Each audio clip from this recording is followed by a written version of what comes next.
Hey guys, welcome back to the Parkitect Diorama Build Challenge. So this is for the months of, what was it, March to April? Yes, March to April session. So this is the Grizzly River, no, it's Grizzly Mountain, or Big Grizzly Mountain Runaway Railway, which is in Hong Kong. This is kind of a version of it. It's kind of been condensed, I can tell. But this is the map that we were given, and I decided to jump into this month, and so I decided to do just a reimagining of Big Thunder Mountain, because I like Big Thunder Mountain. It's like one of my favorite themed attractions ever. So the challenges coming forward for this project was figuring out how to hide this chain lift and incorporate it into the design of like the mountain landscape of Big Thunder Mountain. So the switch and this, I had some ideas about using these or extending them out to make some new, well, extension of track, saying that the track actually extends on. So that's what I will plan to do. The other challenge is figuring out what to do with this area. Kind of want to do the same thing as Grizzly. Just do an explosion here and it launches out. This turn down here needs to be maybe dealt with, maybe fixed, some things like that. But let's not wait any further ado. Let's just get building. So hang on to your hats and glasses, because this is going to be the wildest ride in the wilderness. Okay, let's get started. So the first thing to work on was actually I made a rough sketch of my entire build using shapes and some roofs in a neutral color. It was like tan and white was the neutral colors I used, just to give myself a visualization of what I wanted to do exactly to the map. So right now you see me here just building the mountain. So this is where I start shaping things out. This is where I start guessing. This is where I basically figure out what works and what doesn't work. And using shapes is a very easy building material for me to use. It's been, again, you guys see me do this hundreds of times now. Nothing new here, but it is still fun to watch the mountain grow and become something of its own thing. So that's what's going to happen here. So the mods that I'm using are only Construction Anarchy and Rotation Anarchy. I am not using any asset mods at all. Everything's vanilla. I wanted to see how far vanilla can go. And vanilla can go pretty far. So funny, because in the point of recording this, Parkitect got some new assets that I wish I could have used for this build, but I've already finalized it and already sent it to the workshop, so I'm not going to update it, but it's fun to see that Parkitect was updating and adding some new fun toys to play with later. And I will get to play with those in the RoboPark campaign map, so that's going to be exciting. But here, what else to explain? Chain lift stuff, figuring out how to build that basically. I think the chain lift is going to be some type of steam donkey that will be pulling up the train, and then it releases, kind of like it's built like exactly like Grizzly Runaway Mine Train. So I just basically did that too. The cool part of having Rotation Anarchy is that flipping the pieces upside down really changes the way they look, and it's just perfect for that. It's perfect for variation. That's what I'm looking for. That's the word. Variation, because rocks are not always symmetrical. They're all different shapes and sizes and natural, right? Because a mountain, especially like Big Thunder Mountain to be exact, I think it's carved and it's carved and manipulated by water and air and wind, basically. So it's like it gets taken away very, very slowly over time, hundreds of years or whatever you want to call it. So basically that's what this mountain kind of represents. Again, I didn't really pick a particular mountain range from Big Thunder, because each Big Thunder Mountain Railroad has a different range or mountain range from different regions. Let me try to think. I didn't do the research right before recording, but I'm going to try to remember from memory. Big Thunder Mountain in Disneyland, I think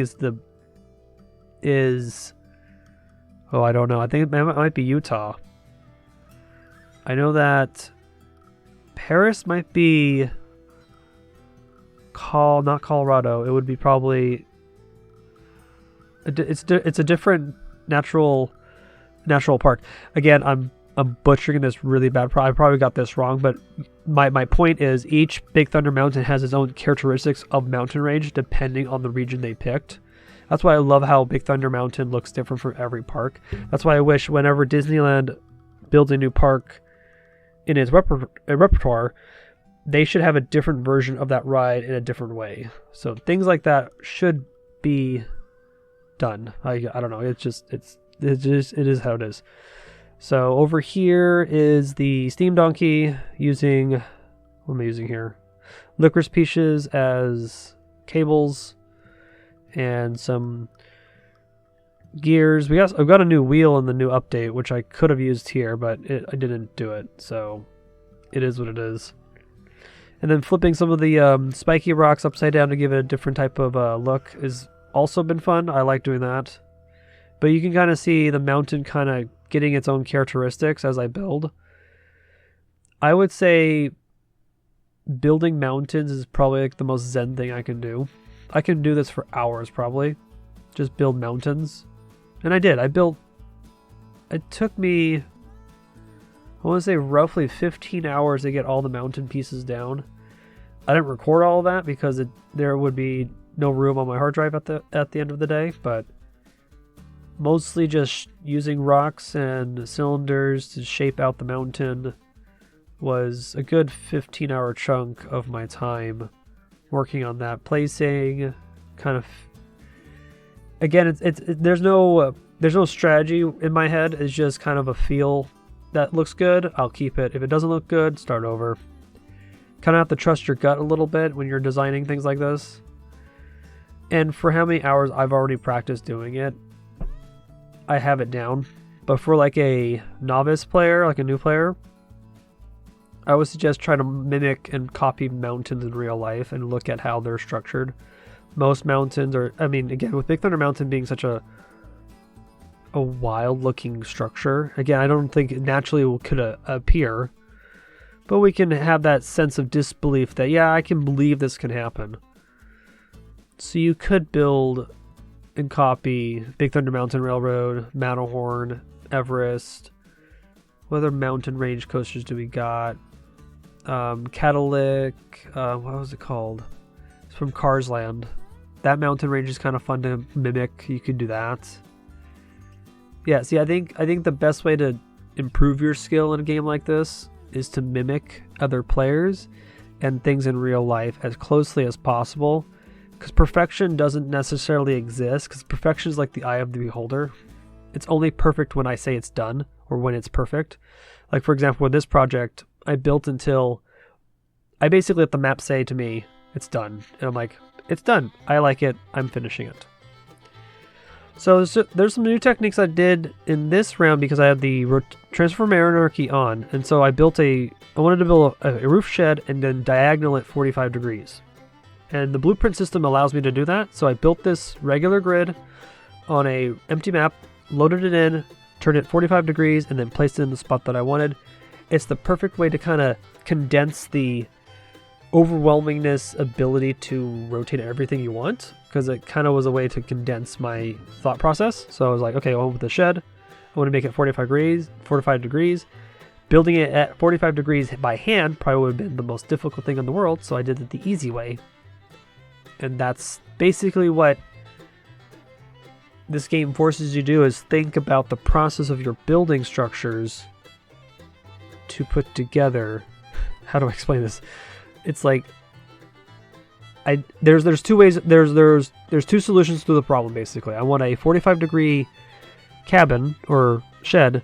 Do I build it in 45 degree pieces, or do I build it straight 90 degrees and blueprint it to 45 degrees? There's a method. Yeah, there's a solution to all the problems. Again, that's basically what Parkitect is. To me, is a problem-solving game. I have a problem. Here's my problem. Do I have a solution? And yes and no, I do have a solution. So basically, that's what the objective is. Here's a quick little blurb. I wanted to make a new bridge go across here, but I felt it was I wanted diagonal. B, it was too wide because the paths were so wide, and looked ugly. I'm glad I got rid of it. It was a test. I was testing out with the veranda piece, but man, again, experimentation is always a good thing, you guys. You don't be afraid of it. And not all experimentation will go well. There are some points where I did something, I had it in the map for like a day or so, and then I'm like, I don't like it anymore. I have to delete it. And that's the pain. The pain is deleting it and then restarting over. This is the momentum of stopping and going. It's kind of been the difficult part. But if you do little blurps, or little sessions of building at a time, it will make it easier. Like for this build particularly, I did little updates on my Patreon. You can look on Patreon if you want to, of the more intimate details of what I did. I did like the left side of the map first, built that like in 5 hours. Well, that first session was like 5 hours, 5 to 4, I think, 4 to 5 hours. Built a little bit of what, stepped away from it, came back the next day, did another 4 to 5 hour session, and then I did that periodically throughout the month of March and a little bit into April. That's kind of how I split things up to make it more digestible to do, because I think players do get overwhelmed on doing it all in one go. I'm unnatural in some places because I can do a lot of things on the go. Like I can do a lot in one session sometimes. You guys seen me do it. Like I completed like half the map of a campaign in one day. I was like, okay, I'm done, because I was kind of in the groove and kind of in the motion. But for like beginner players, take it really slowly. Don't try to overwhelm yourself with a lot of ideas. I think also we get stuck in this brainstorming idea phase where we have all these cool ideas, you want to build them all, and then you realize you don't have enough time or the skill to build that thing, and so you just give up.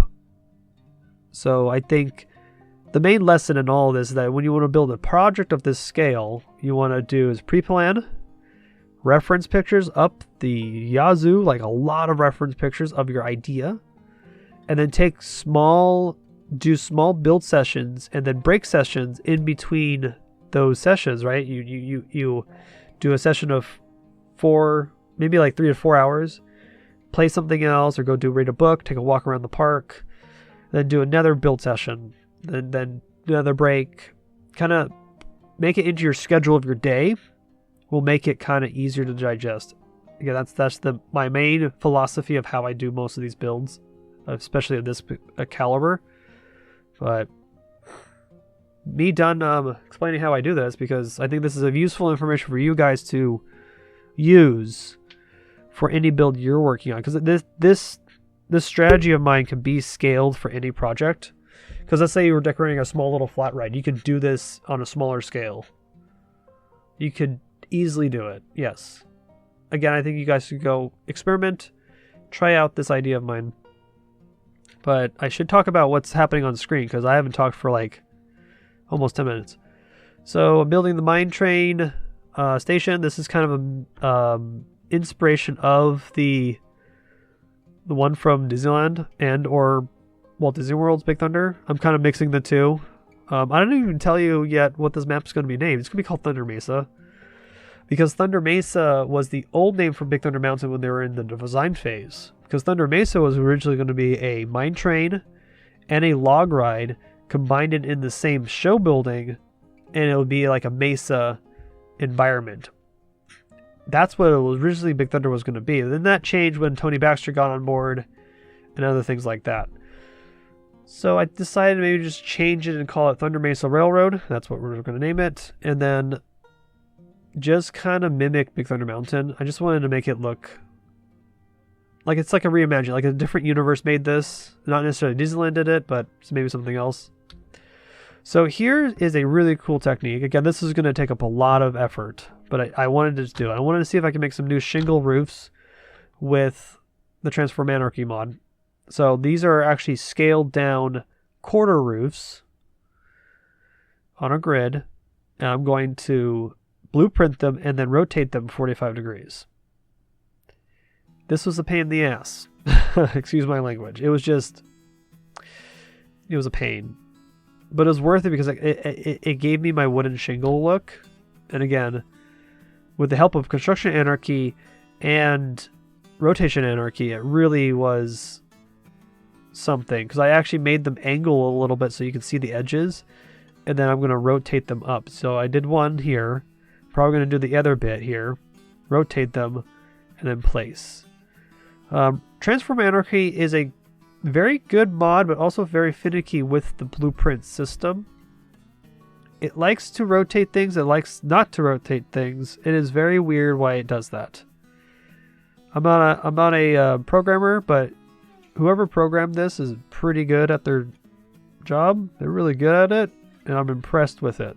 But it is very finicky to work with. So, Transform Anarchy, if you want to jump in it as a new player, word of caution, you're going to be frustrated in a lot of different things. So take it slowly. Don't necessarily blame it. Blame the mod on your inability. You just need to give yourself a second to kind of figure out its mechanics.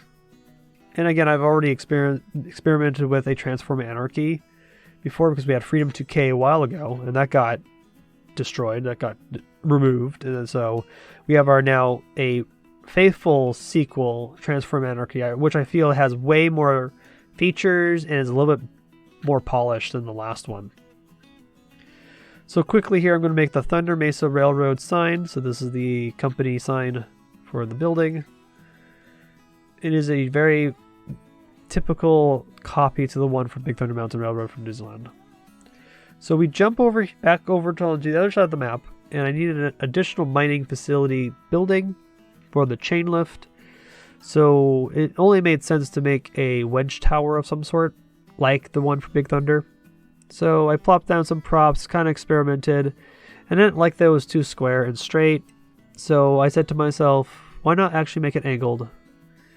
And I did. And it was an interesting feat, and it looks really clean and proper. Yeah, what I'm finding out with any build of this extreme freedom, your ideas sometimes become bigger than they should, or the solution of a problem is easier to now solve because you have the option to rotate a piece. But that's why I like vanilla, because vanilla is restricted in a lot of its placement with its props, but it makes you think outside the box. What could I do with this piece if I just placed it here but didn't rotate it, because I don't have that option. I just have placement, or scaling is what I'm trying to play with. But here in a a modded run, scaling pieces of any kind really just breaks the game, but it also makes it much more fun to play and build in this map. So I've had fun designing some Western props and making buildings. Again, I'm also in a theme I am very comfortable with. It is Western. Let's say if I did a theme that was something I don't normally do. Let's say I did what's the theme I don't like? That's hard to say. I never thought about that, actually. What theme do I not like? Huh, I have to think about that. That I might have to answer you guys way later for that. But I never thought to ask myself what I don't like. Huh, regardless. Here is a, what is this? This is a, I've kind of sidetracked myself. This is a geyser. Oh my gosh. So these are geysers. I made these with cylinder shapes and discs and some rocks, and I wanted to do a different version of it. So I kind of mimic a facility or a YouTuber called Thunder Mesa Studios. He kind of did it that way, so I kind of copied that. So let's quickly catch up after I sidetracked myself to the buildings for the little village that I wanted to build for the map, and that would be Rock Ridge.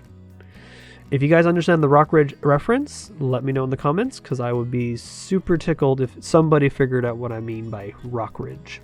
So here's the town of Rock Ridge. I'm going to build all the little buildings that were in Rainbow Ridge, basically, from Big Thunder Mountain.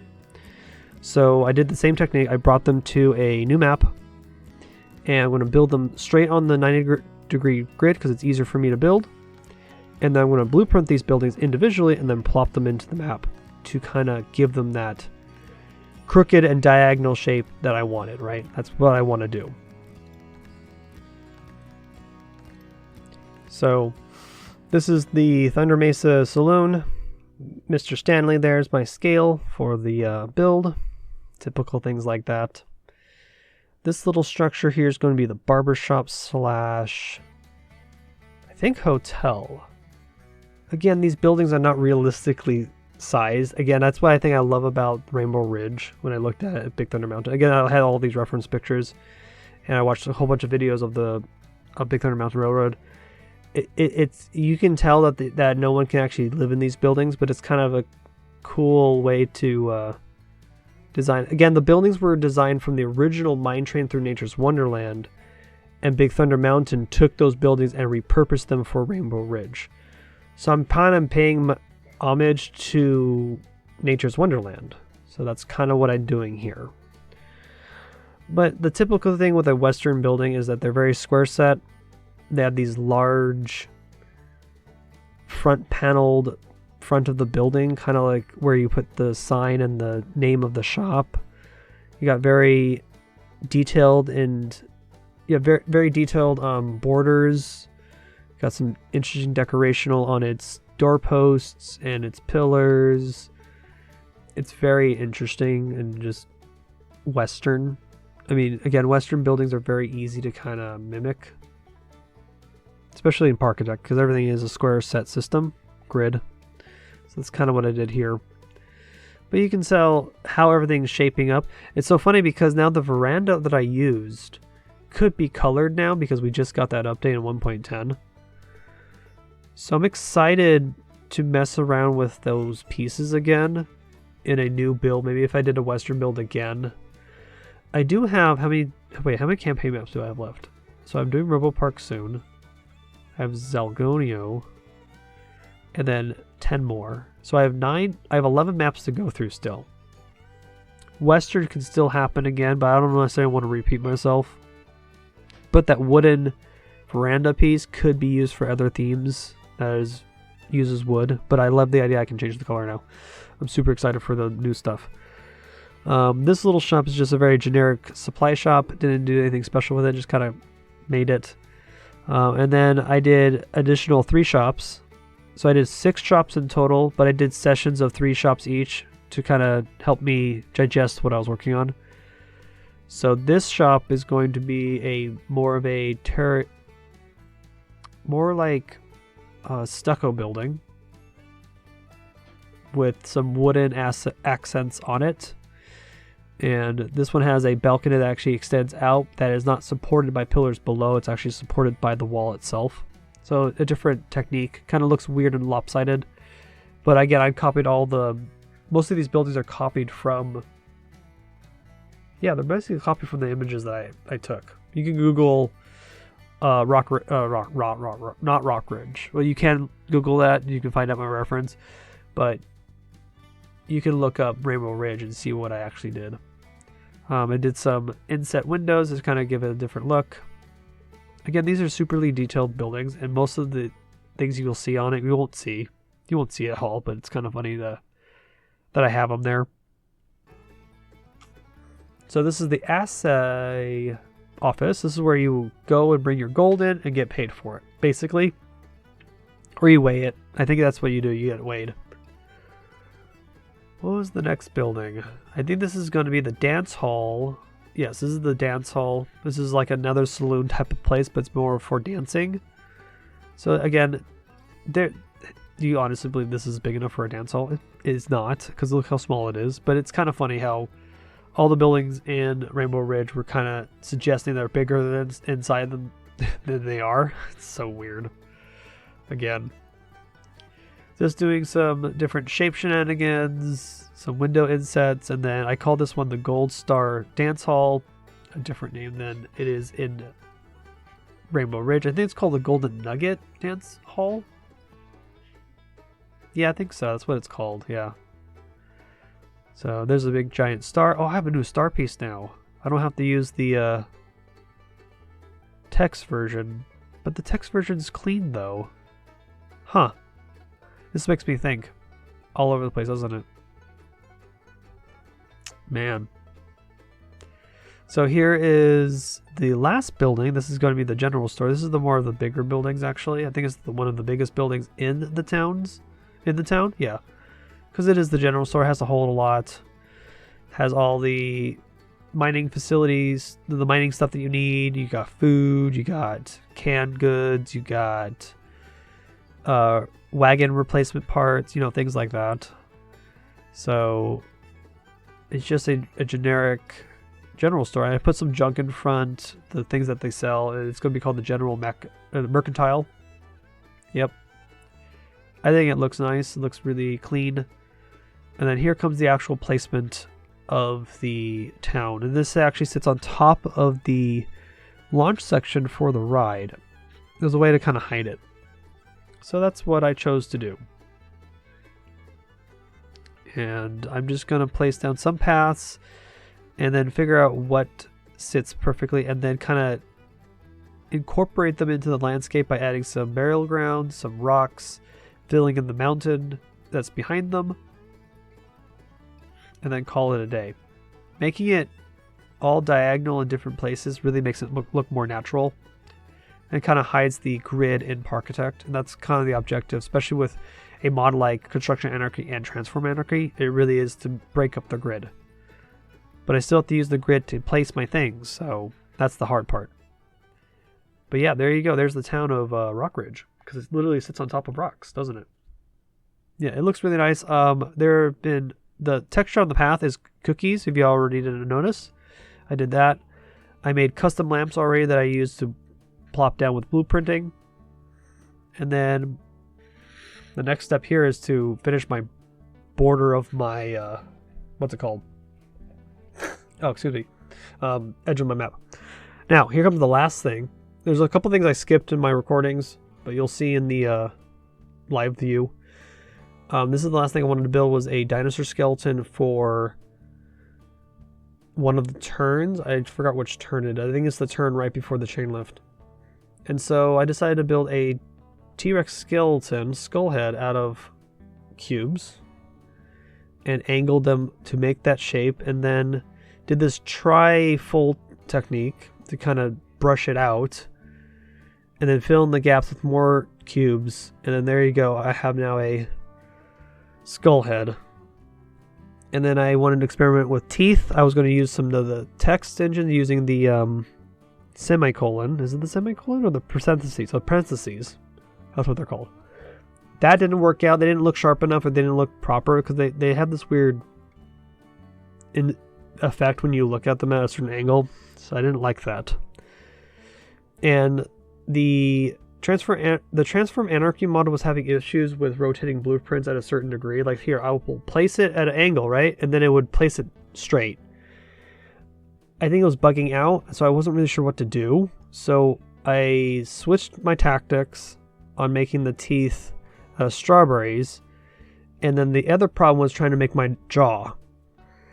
So what I did was, I just did that by hand with Transform Anarchy to get the shape I wanted. And then just blueprinted the two sides of the jaw, and then combined them toward the bottom where the jaw would meet, right? That's what you can see here. I kind of just wedged it, and then it worked out in that. I'm like, okay, it looks like a dinosaur. I'm okay now. It looks good. So here comes the quick placement. And we're basically done. Here is the dinosaur. So let's go over to the view, and I will the live view, and I'll show you the park in its action.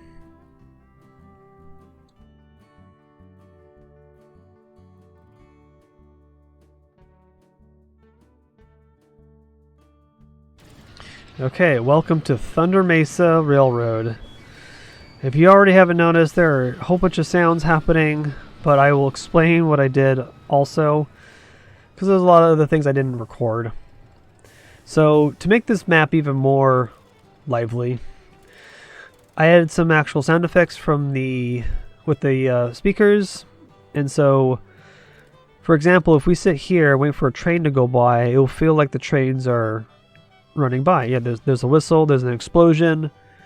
So those sounds are already pulled from the actual Big Thunder Mountain Railroad, because my twin brother has audio like crazy, so he's my audio guy I go to. And so I kind of edited it and put it into places to kind of match the train's motion. And it kind of gives it that extra sense of realism. So I might be doing this more and more with my dioramas as the time goes on. Like, I love the idea of adding sounds. So the train sounds are rushing by.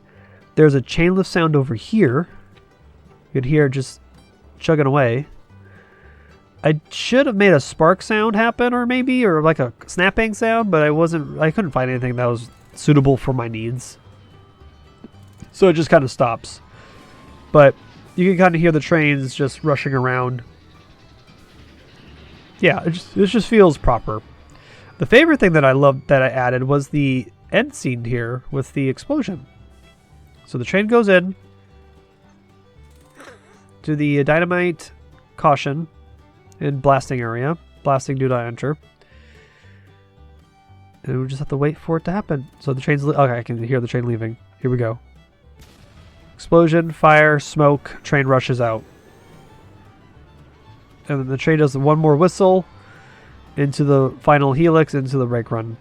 It just, again, makes the whole map feel alive. I love this idea.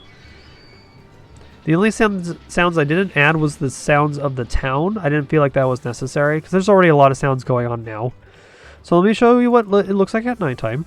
This was fun to do, because with the Rotation Anarchy mod and...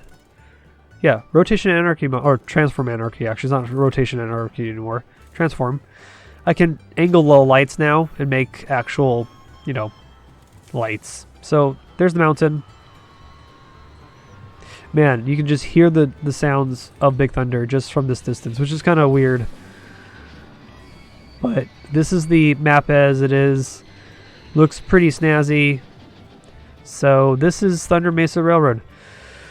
So we're just going to jump on a ride, and I'll catch you guys probably in the next video, probably the campaign episode. I want to thank my Patreons for the continued support. So if you guys want to support me on Patreon, you can. The link in the description is below. But we're going to take a quick POV, and then I'm going to see you guys later. So enjoy the POV of Thunder Mesa Railroad. Bye.